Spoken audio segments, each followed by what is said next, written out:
Love PPP for the beat. Monla Productions. Namshona naiti ndazvikwanira msikanaka msikana neruro ndisingazive ndazviparira ndirikumanyana koriya timbondiyeruro Moyo ndechima nemoyo wangu ndirwadzizwa ndabaiwa moyo wangu.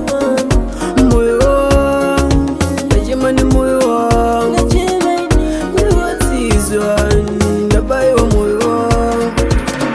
Atora guyo akuya moyo mupfungwa dzangu ihondo ndashaya zano ndapera simba ndozviimbira kanziyo harono chandakakutadzira wani ndaikupa rudo rose nenguva yose. Moyo ndechima nemoyo wangu ndirwadzizwa ndabaiwa moyo wangu. Moyo ndechima nemoyo wangu ndirwadzizwa ndabaiwa moyo wangu. Ikeafu wangu sapinde nemoyo inyadze mujulo ihonoye pachimoyo ukaita zvekutamba unokomita suicide kana wada munhu uyo wangu sausaidi ini chaiwa ndakati mugodza ndaiziva kuti wande zvakaenda ida munhu wangu chiziva kwazvakananga itya mwari wangu zapinde nemoyo.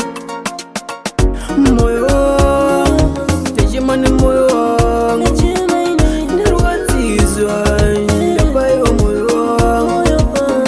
Moyo ndechima nemoyo wangu ndirwadzizwa ndabaiwa moyo wangu.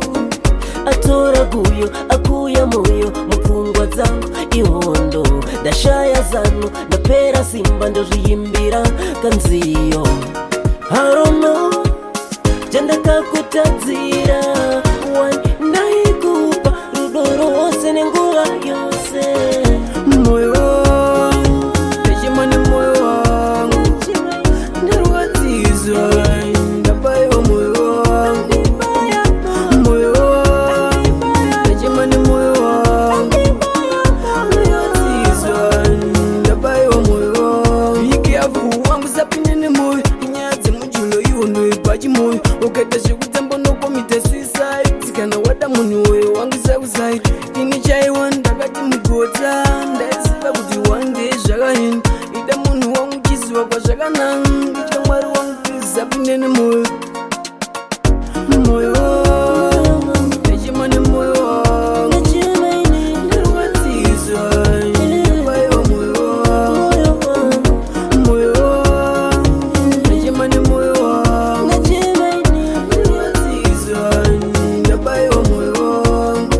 Monla Productions.